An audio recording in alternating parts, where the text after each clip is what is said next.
Welcome to the Due Diligence Podcast, where we explore how leaders make and execute their biggest decisions, from transactions to founding organizations to career pivots and beyond. This podcast is produced by Sleeping Giant Capital. We connect executive talent and capital to invest in West Michigan businesses.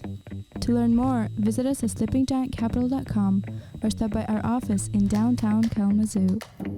Hi, I'm Justin Murray, and I'm an executive in residence at Sleeping Giant Capital. Thanks for joining us for today's episode. My co-host Derek McIver and I speak with Mike Palm, managing partner at Charter Capital Partners. We will explore the M&A landscape in West Michigan and best practices in managing through the 4 phases of a transaction. We hope you enjoy our conversation. All right. Welcome, Mike. Thanks for joining us. So you are on the Due Diligence Podcast. Awesome. And Thanks for having me. Absolutely. And part of it is we do due diligence on our guests. So we've got your bio here. And very impressive. It's very impressive. But we like to pick out one thing that maybe surprises us. Okay. And, your last sentence here says he enjoys golf, skiing, soccer, and anything his kids are interested in. So, Derek, are you interested in everything your kids are interested in? No, I definitely not. All right. So let's see. What are your kids interested in, Mike? Well, so they're interested in golf, soccer, skiing. But the things to your point where we get on the fringe would be something like Pokemon, which I don't understand, but I still we'll play Pokemon. We're probably not playing it the right way, my 9-year-old and I. But when you just put the cards down and we play like we're playing War, I mean, he has to do math really quick and decide who wins, who loses, how many hit points, how many, defense points they have. So I kind of like it. I'm fine playing Pokemon. So you know if we do, no, I don't know any players, any cards. We're not playing with the right things. We've always struggled with the right rules of Pokemon. We've never figured it out. So my son just does the same thing. Just looks at them and looks at the numbers. And it's cool. It's math. So I kind of like, but no, other than that, it's just an addiction to go and get more cards. It's like, you need more cards. Like, no, you don't. You have plenty. You don't even know where all your cards are. They're a mess all over the house. I feel like a terrible father right now because my kids are obsessed with Pokemon cards, but I do not play any such game with them at all. I just keep buying them and they go do stuff with them and I have no idea what they do. My son is now trading them after the teacher told them they can't trade it during school. So they are now after school. There's like 4 kids and they all like huddle around and they're like trading for different Pokemon. But I didn't know there's math involved. Now I'm interested. Yeah. I should get involved and be part of this math game. Maybe you could learn how to play the actual game and then teach us because I'm not doing it right. Yeah, you'd be the first to know. We can host a podcast. I'm not doing that. I'm not interested. One of those things is Pokemon cards. I just have they actually frustrate me. I'd rather my kids be doing something else. But if there's math involved, maybe I should reevaluate that whole decision. I think maybe at least go to the card shop and value some of these. I think some of them are worth more than we thought. My son makes me look them up on the phone, and some of them are actually worth a few bucks. College fun. There's a great business. Resell, broker. No, just create a new Pokemon. Create a new game. All right. So, my bio is awesome. Why don't you just talk us through a little bit? You're at Charter now.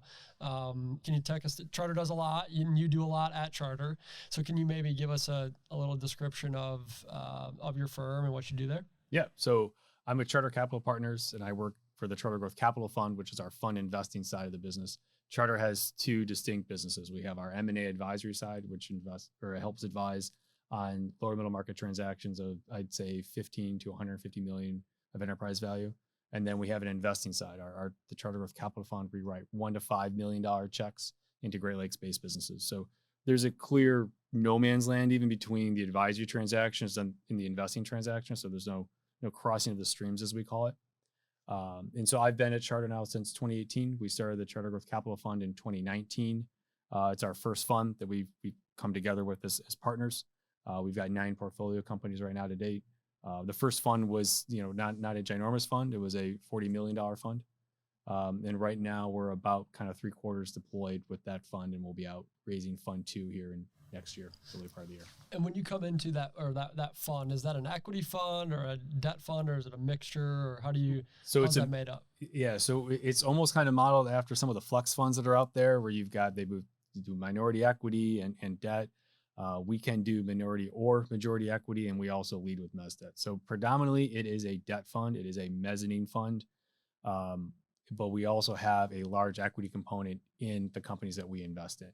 So, when you look at an asset management class, we're definitely not a private equity fund full on, because we have the debt component, we have the current pay, which is loved by a lot of our investors. On the flip side though, we also have, a decent amount of equity. So when we have 9 companies, all of them have mezz debt. 8 of the 9 companies have equity co-invest as well, we're proud to say. So when it comes to putting us in the right bucket, some asset managers that look to invest in our fund, it's kind of a difficult exercise. Got it. Let's back up for 1 second. Tell our listeners that maybe not be sure what mezz debt is. Yes, that's what You've been throwing that around. So let's back up. We're going to go through favorite M&A term later. Mine maybe mezz debt. I love it. So my background is more on the private equity side. So, mezzanine debt, sub debt, second lien debt, all kind of the same thing. So if you think of the capital stack on the debt side, at the very top, you've got your senior lender. That senior lender is going to be a term A, a term B. It's going to be a revolving line of credit at the tip top. All those are secured senior obligations of the company. The next tranche down is going to be your sub debt, your mezz debt, your second lien debt. And so those pieces are going to be less secured, possibly not secured, possibly cash flow based. And they're going to have a higher rate of, that they're going to expect to be paid versus the senior debt.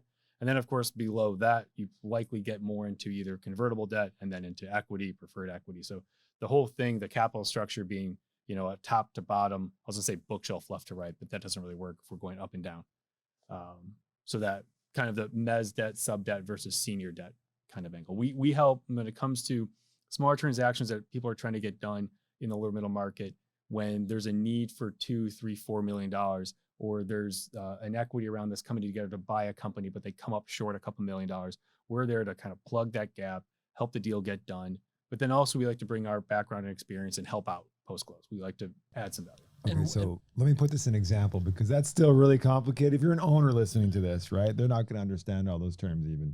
I'm going to say that. So let's say an owner wants to sell their company for $10 million. We'll keep the numbers nice and round. And the bank will give, and say they're doing $2 million worth of earnings, right? The bank will give $4 million. The equity providers may want to put in $4 million. So there's a gap there. So you have your bank debt, which is your tip top. That's $4 million. Then in the middle, there's going to be a $2 million kind of sub debt, mezz debt where you guys would come in and provide that gap plus all your resources to be part of the deal, right? And then so 10 million, you got 4 million of bank debt that sits on top, 2 million of mezz debt in the middle, and another 4 million of equity beneath that gets invested for the total purchase price, right? And so any things around that mezz debt that people should be aware of? Well, so on the one hand, the other great thing to have in something like that $10 million structure would be some sort of a rollover.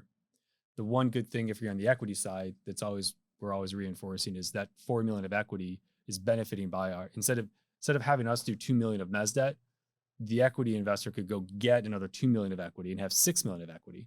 But then you're effectively diluting yourself. You've got to have even more growth, even more expansion of the business to get a return you're looking for. So we're helping with those equity returns. On the mezz side for us, things to look out for, I suppose, would be the rate. It's going to be more expensive than the senior debt. There likely is some sort of a prepayment penalty or some sort of a minimum term that the debt has to be outstanding. If the senior debt usually can get paid down at any point in time, they might have a slight prepayment penalty. But for us, when we underwrite something, when we're doing all of our diligence, and we do a lot of it. I mean, we are further down that cap structure. We are almost in the equity. So we do almost equity-like diligence. We want to make sure we stick around for a while. So having, a 2-year kind of prepayment kind of minimum term is something that's usually out there. Other things from the mezz side is covenants usually are still pretty light. We're going to take our lead from the senior lender, probably have a total leverage covenant, probably a CapEx covenant, probably a fixed charge covenant.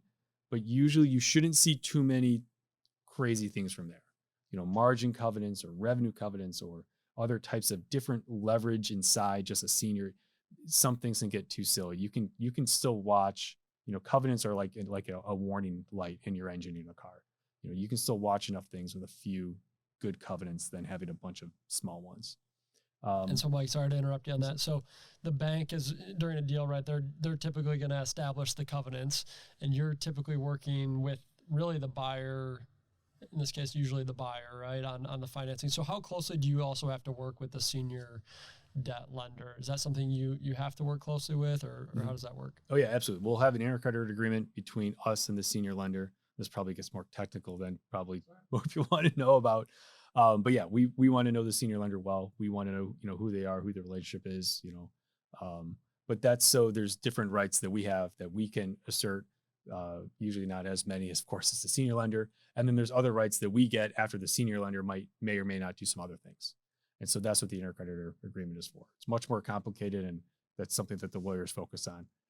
But we like to work with some of the same senior lenders because we've got intercreditors we've already negotiated. So if we're investing in a business with someone, we can say, oh yeah, we've already worked with ABC Bank.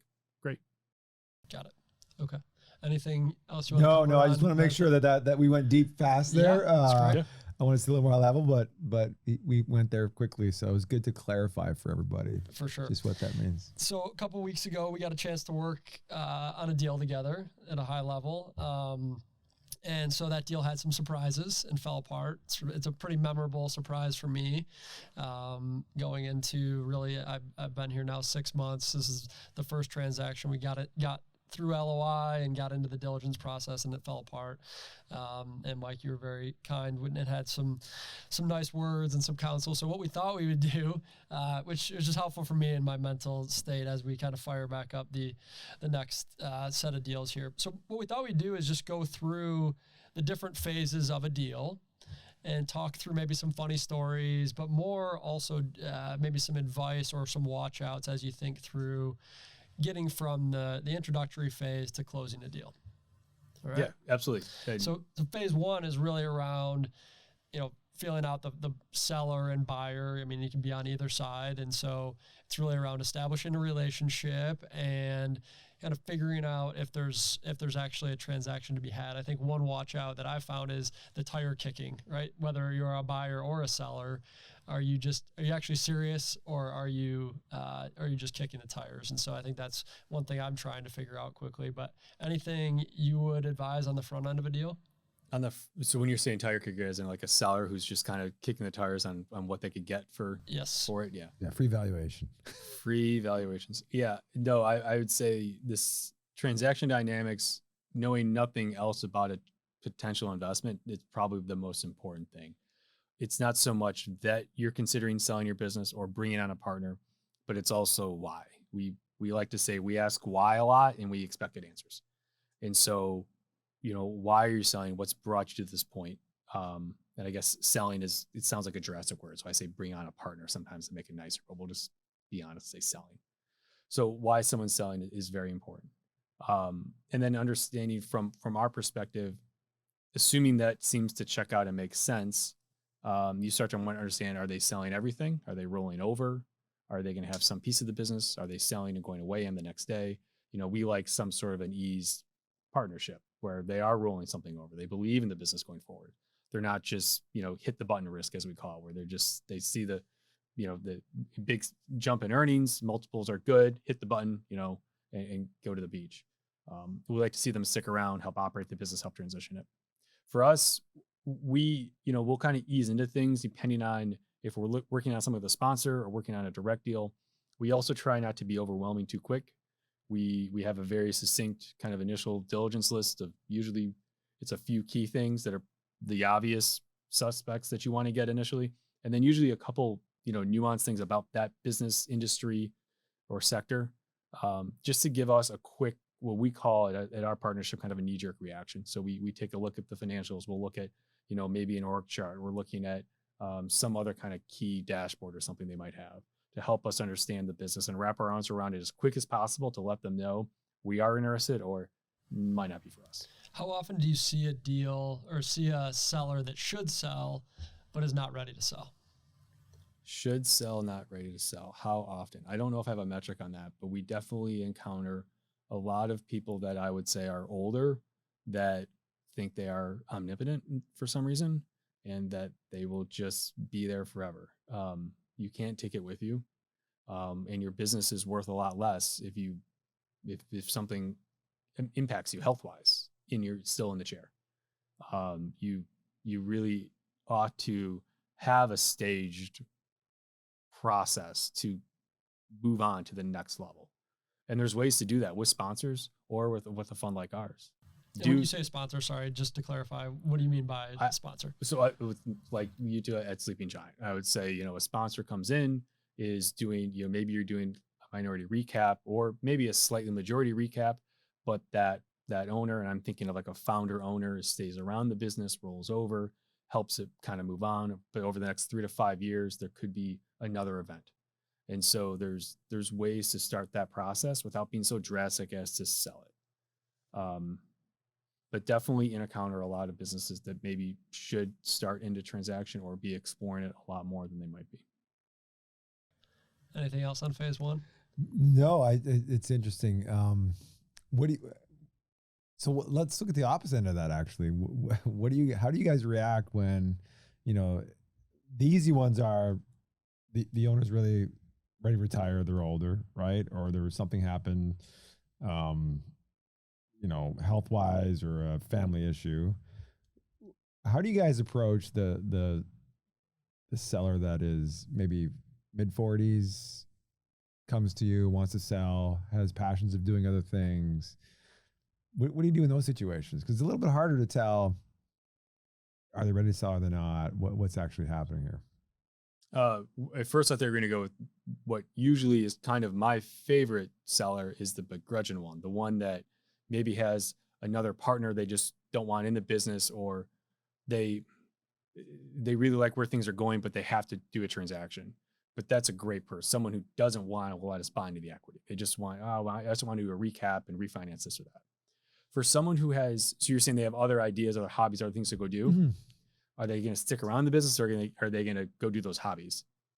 So that's the hard part, right? They're in their mid-40s. They don't have to sell. It's going to be a tougher transaction. I think their biggest alternative is I'll just keep running this, right? And so how would you guys look at due diligence on that deal pre-spending tons of money and time and effort? You like the deal. Yeah, we wouldn't be spending much money on that one. That person has to have some next thing that they're planning. It's hard for us to think that, unless we're literally going to partner with them to keep growing the business. That's the avenue. The avenue is, why don't we just do a minority deal? Why don't we buy into, do a levered recap? We buy 30-40% of the business. You continue to run it on a day-to-day basis. We've got some consents. We've got some board seats. We'll help you grow. We're going to, bring our network, all those kinds of things. That's the angle.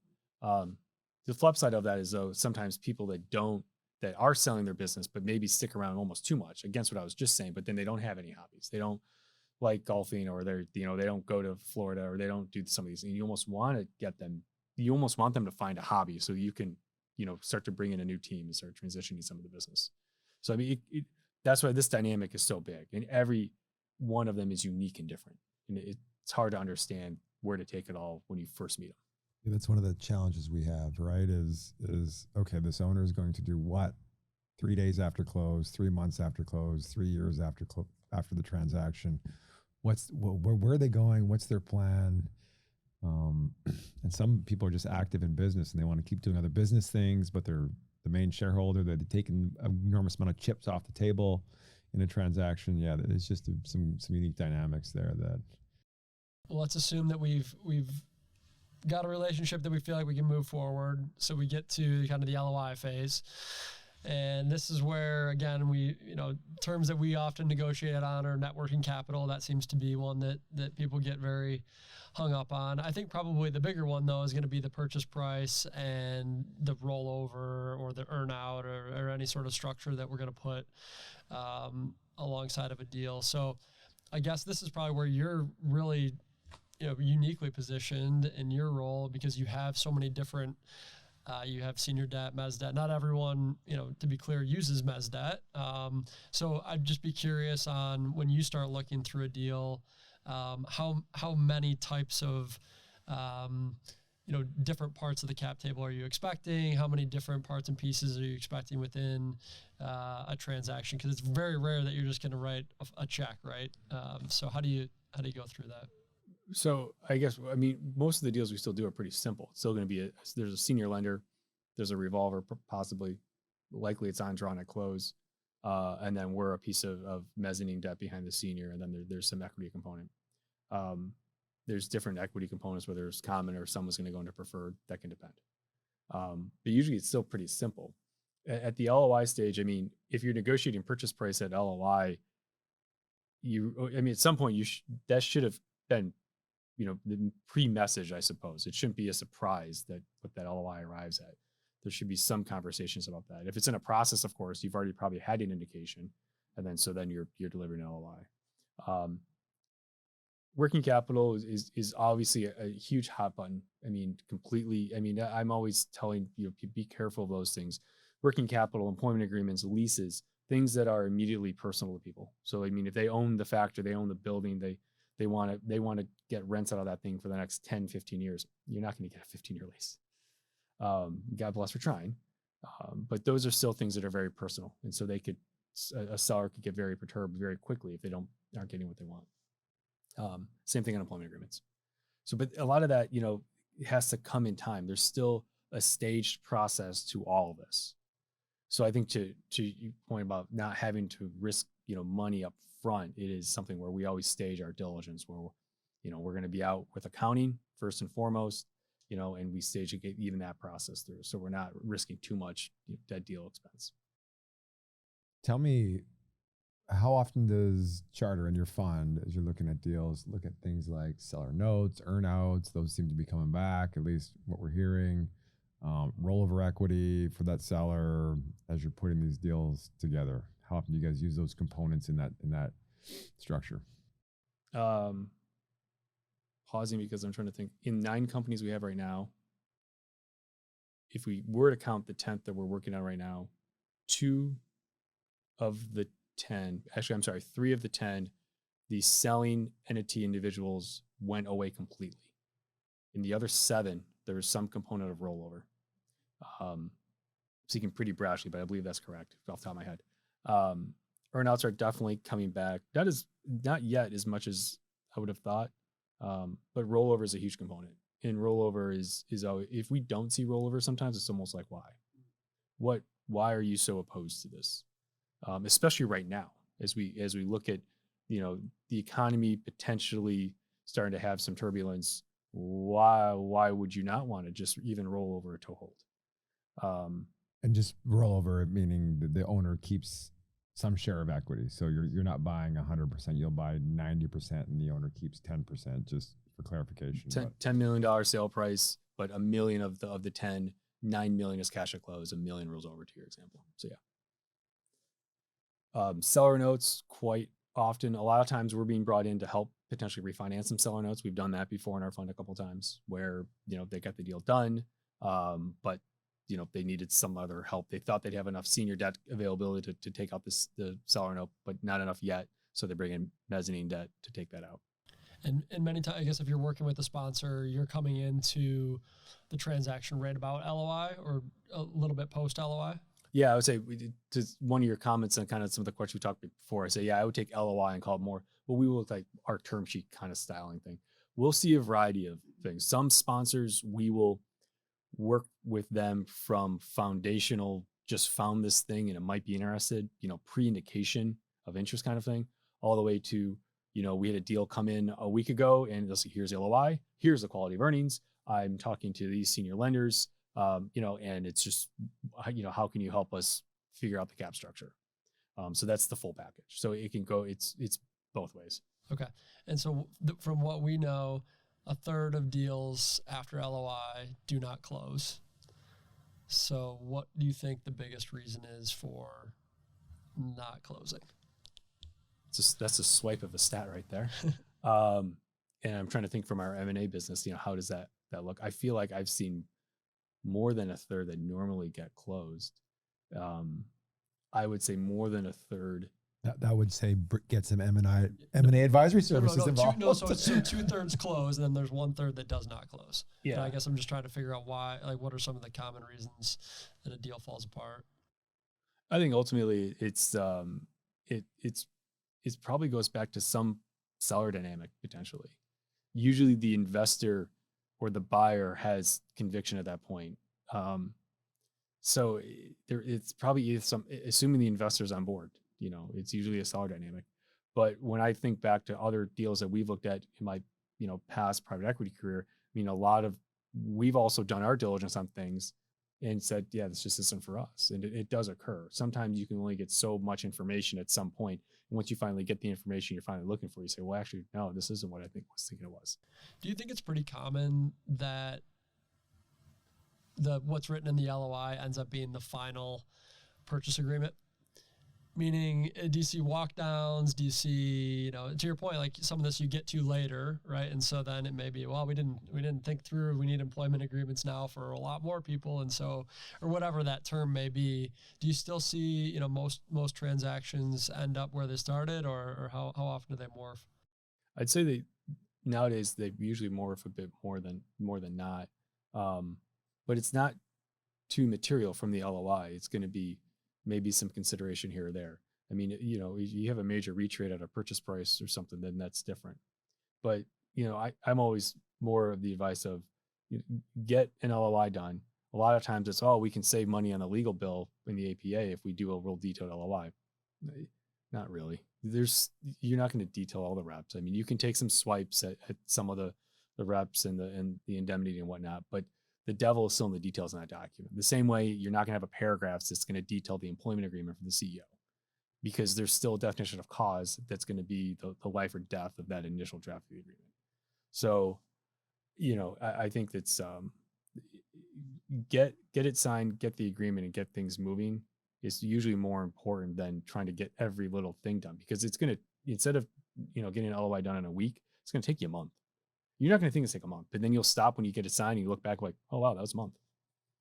So get to diligence quickly, I guess, is the message there. Assuming you still have the conviction of what you're seeing and you've checked the right things. That's why, like I was saying, our handful of things we want to check is usually customized to the business for the things that we're most curious about most quickly. All right, so great. We're going to jump right into diligence now, because it sounds like you got that's you. I got one more question on structure still. Yep. So we've seen a lot of this lately with advisors on both sides, right? One advisor wants one. Asset or stock, what's your preference? As Charter coming in as mezz debt, do you care? And if so, why? Coming in as mezz debt, we're more on the asset side, because you're going to have a clean start. You're not buying into the stock deal. And likely with an asset deal, you can do more structuring on the corporate side from the buyer's perspective, that we can help get like a 1202 election, or we can do some of that, small business stock kind of thing. So that would be our preference. And I believe we see a lot more asset deals now, I think, than you even see stock, because there's just so much more risk in some respects with stock, especially in the lower middle market. There's just more risk in these, smaller transactions that is easily compensated by just making an election and paying the 338 and just moving along. It's good. On the diligence side of things, I guess one question I was going to ask you, when you go through diligence, part of it is the quality of earnings for the company, and most banks and Charter will ask for quality of earnings. How low do the earnings have to get before you won't require it? Is there, right? Say you're doing $500,000 worth of earnings, should you still do quality of earnings? I mean, we told our investors we would do QOEs for all of our deals. So we've been doing that. We wouldn't invest in business that's that small. It's on a platform basis. Maybe for an add-on, we could get by without it. But we still do it for our transactions, for all of them. Well, so let's back up. So I call Charter when I'm what size? What size do you guys like of deals do you do? Because I've heard, talking with you guys and having lunch with you guys, is both sides, right? Like you get a lot from, this is too small for us, but good for you guys. And I feel like you guys might be on the upper end of us. So where does Charter come into play? What's your ideal size of company for investment, not including an add-on to a current portfolio company? I'd say 2 million or so of EBITDA. I'd say we start at about 1 million of EBITDA. Some of my partners would say we could even look a little bit below that if we see the trajectory up. But 750K and below that just starts to get pretty small. 1.5 million to 2.5 is probably kind of the sweet spot. 1.5 to 2.5 of earnings or cash flow or whatever we're measuring there. It's our discretionary, and that's where you guys. Why is that your sweet spot? Why do you see that as your sweet spot? $1 million of EBITDA is, as one of our CEOs says, it's flying pretty close to the trees. You don't have a lot of cushion for what could go wrong at $1 million, and so that's just there's more scale that you've established. There's a lot of $500,000 EBITDA businesses in this country. There's, I'm sure, thousands and thousands, but to get a business to $1.5 million, 2 million, to 3 million even of EBITDA, you've proved some competitive scale. You've proved you've got some mass. And to us, that's, as an institutional investor, that's what's important to us. We want things that are, that are backable. After all, we are mezz debt. That's what we lead with. So, it has to be able to take on the debt, service the debt. There's the equity component as well, but we still want something sizable that we're backing. So what, this is something that we struggle with, and most people do. You see them, everybody gets pushed up market, we call it, right? Like everybody wants to look at bigger and bigger, and transaction costs tend to be similar from 1 to 5 million of EBITDA. So what prevents you guys from going up? We like the niche that you're in right now. I will say, when I did the initial commercial, the $1 to $5 million checks we write in Fund 1, in Fund 2, we will move that to do probably 2 to 8 million. But we like the larger competitors that we have that write 15, 20, and $25 million checks are our best friends. They send us all the deals where someone's looking for $3 or $4 million. They send it to us. And when we have people reach out to us looking for 10, we send them to them. And so we like that exchange. So we like what we've focused on, and the kind of the knitting that we've been sticking to thus far. I can't say we've been sticking to our knitting because we only had one fund right now. But the biggest issue that private equity firms have is strategy drift. It is, you started with one fund of 50 million, and your next fund is 150 million. Your next fund is $500 million. And when you just went from $50 or $100 million fund to $500 million, you just jumped an asset class, maybe two, some would argue. And from an institutional investor perspective, for the LPs, I mean, they see that. They say, well, I like you at 150. I don't like you at 500. And so we'd rather, now the reason everyone goes up, because the bigger the dollars, the bigger the dollars. It's just that. But if you do the same thing over and over again and you do it well, I'd rather do that than push the envelope and have to reinvent the firm every 5 years. It just seems silly and risky. Yeah, I think that's a good lead into diligence, because you talked about it being repeatable and getting it down. So I guess maybe what are some of the tips and tricks? You guys look at a lot of deals, like you said. So what are some of the things that help you get through diligence quickly, but also in a way that you find to be, very effective, that you're not missing anything? The first and foremost is kind of that initial request list that we have. A lot of firms sometimes, when they're looking at an investment, will send over a request list. It's a template. It could have 50 things on it. Who knows? Terrifying. No one wants that. We like to send over a handful of things. It's going to be, year-to-date financials. It's going to be a year or two of financials. It might be a customer list, if that makes sense. It's going to be a dashboard. It's going to be, and we say dashboard, we say, what does management use to run the business? Tell me how you run your business. What key metrics are you staring at? Give me some KPIs. Honestly, though, like, we get something from them under that, like 1 in 10 times. But that one time, it's fantastic. It tells you everything you need to know, and you're like, this is great. Yeah. So that's the first thing to dig into. The next thing is that if the company does have a data room, if they are just throwing something someplace, is just spend the time and just plow through it. Do it early in the morning when there's no one's going to be bothering you, and that's even, I plow through everything. I mean, we have our associates also plow through it. We set up rules for how they look at things, so they know when to flag something if they don't know what it is, or flag something for being really good, or flag something for being bad.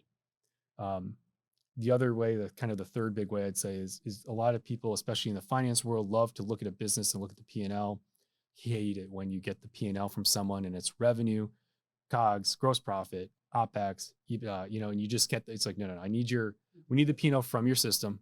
We need it to list everything out, including stamps, if you still use those, and you probably still do someplace. We want to see the detailed P&L. So, a lot of people use the P&L to get their arms around a business, both the, income statement and the balance sheet, cash flow. But I also like, one of the requests that probably goes in that initial list is your, employee count by category. How many administrative?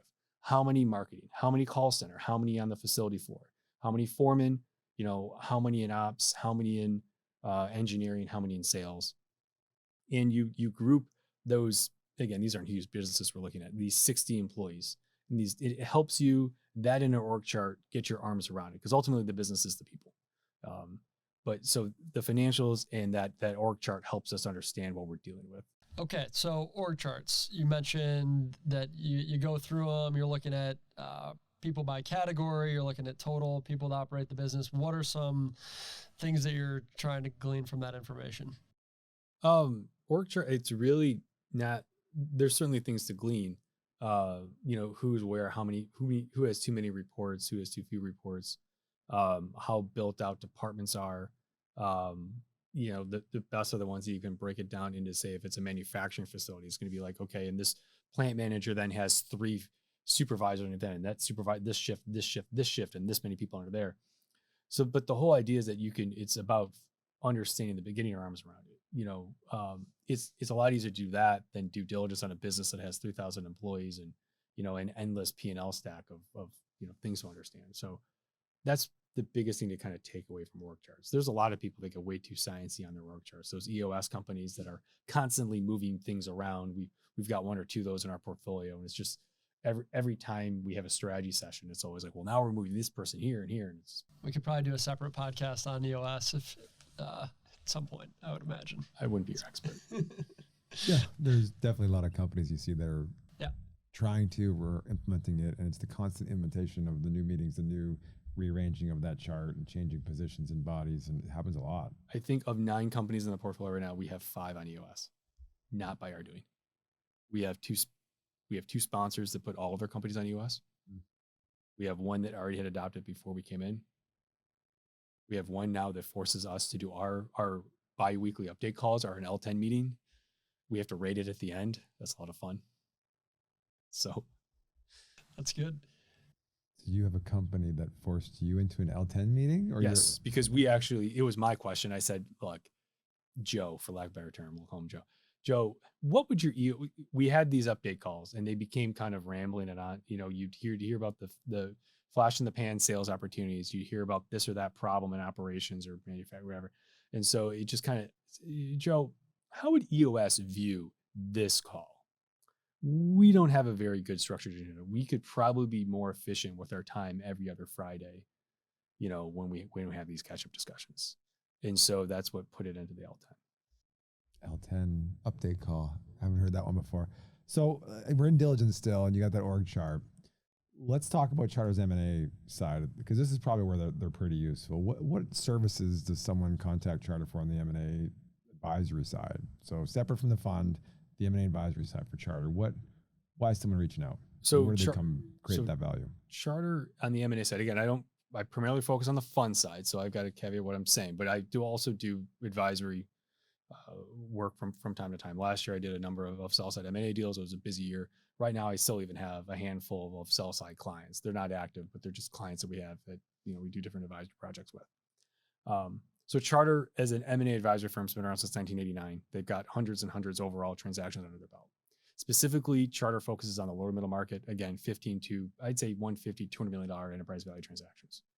And Charter has, while the company is headquartered and owned and operated, as we like to say, in West Michigan, we've built out some industry specialties in industrial services, in clean rooms, in the automatic data capture industry, even some other different avenues of healthcare around the dental space and whatnot, where we can be helpful, and we have been helpful nationwide. But the heart of Charter is still being, in the corner of Michigan business owners and operators. Almost all of the businesses that we advise in a sell side process, or even if they come to us to go do buy side work, is founder family owned. And it's not private equity owned. I guess that's the differentiating point. It's not private equity owned. It hasn't gone through 1 or 2 different iterations of different buyers. It's the first time sale. And so that's when Charter and the M&A side can be most helpful. If you're exploring options, we're happy to have conversations about what valuations look like in your industry. We're happy to help business owners truly understand what makes their business more valuable than not. Some business owners, they they do enamor themselves with different valuations, and they hear multiples maybe about their industry or their sector. But what drives that value and what detracts from that value really might surprise them from what the market might see in their business. And the thing is it's there's a lot of things you can do to those detractors to help fix things. I mean, you can't get rid of a customer concentration. That's fine. But we can start to work with you to position around it.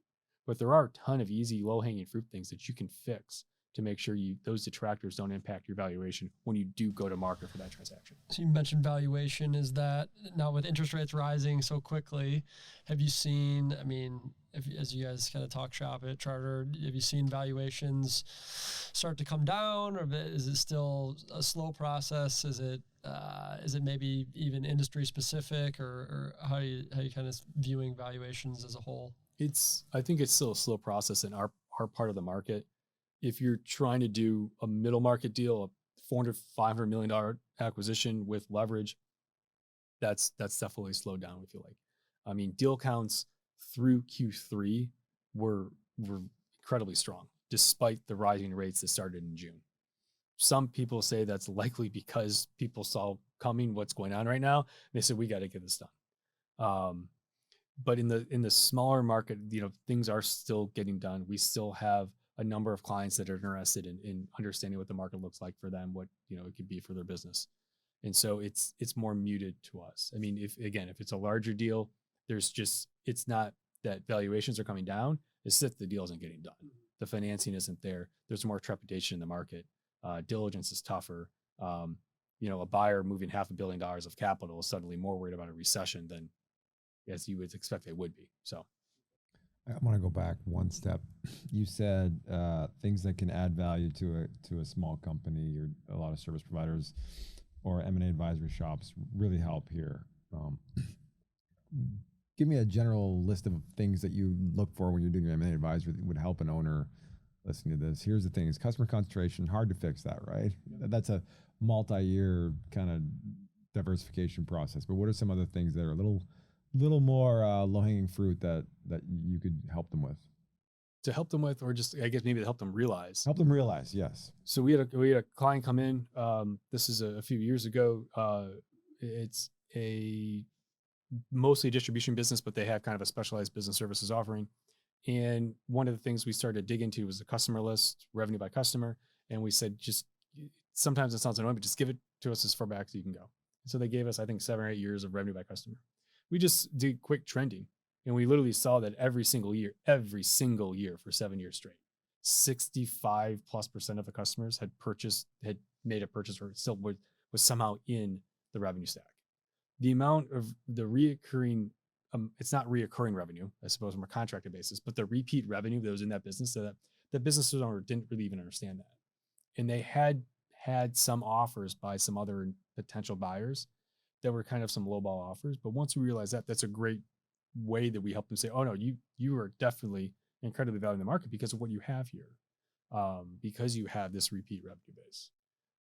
Other things that they might not realize or things that they could fix up might just be making sure everyone's in a seat on the bus. You've got people in the right roles. Make sure that you're showing momentum with some of your different customers on the sales side. There's a lot of different things that it's hard to think generically about what's good or bad, but immediately we put together a slide that just walks through the high level value, drivers and detractors, and then we can dig into those specifically. And that's a great conversation to have today, especially if you're thinking of selling in a year or 2 years. I mean, it doesn't have to, some of these things can take a while. It's tougher when someone just arrives and they say, here it is, sell my business. We just have to deal with everything that's handed to us. We can't help them fix anything, mid-stage. Good. That's great. All right. And then I think you mentioned, I don't know if you mentioned during this or if it was when we were talking previously, but you mentioned you're on a couple boards of portfolio companies. So you've kind of seen closing, post-closing, and then operating a business. And so that's kind of the last phase we wanted to talk through. What are some maybe common issues that both buyers and sellers and maybe even employees see soon after closing? I mean, soon after closing, there's a lot of different thoughts on 100-day plans or, what you're going to go and do immediately post-close. And there can be a lot of enthusiasm and excitement. I mean, for smaller companies that we're working with in lower middle market, you can't race in there with intensity. I mean, you just like the diligence process, it's not always the easy go. You have to have some art and delicacy is how you go through things, get the information you need, but not be overwhelming. It's almost the same thing post close. You've got to get your feet underneath you with the investment, with the team, get things going. That first kind of 3 to 6 months is incredibly important. Any of these small companies, we always will have an investment thesis. We're trying to run that out. We're trying to implement our growth plan. But you can't run multiple plays. You can't run 4 plays at a time. You can't do an add-on, add a new VP of sales, and then expand a new geography. A small company just can't do that. Middle market company, have $1 billion business with 4,000 employees. I'm sure, yeah, you've got an executive team that can handle that. Not at a smaller company. So you get our feet underneath us, start reporting rhythm, so we can see things and observe things. Start a dashboard process so you can get some flash reports that are good and quick. If you've got some AR things you got to watch, make sure we see that weekly. If you can get a revenue flash report every couple of weeks, that's great too. If you've got shipping issues with on-time delivery, get a backlog report, get a delivery plan, make sure you're starting to see that data. That's most important. And then from there, get ready and start to implement your growth plan. If it's expanding the sales team by hiding, getting 2 or 3 people, great. But you can't do all of it at once. So you've got a growth thesis. Have you ever been on a board where the growth thesis just could not be realized, was not realized? You got any horror stories there? Yeah, I would say ultimately delivering on the plans and theses management's the most important thing. And I'd say it's definitely culture eats strategy for breakfast. And there's been times where I've seen the culture eat the strategy in a bad way. And that's how you don't deliver on that thesis. And we're always mindful of that thesis at a board level. The thesis to us is kind of like, why we're in this in the first place, what we're specifically backing and where we're going.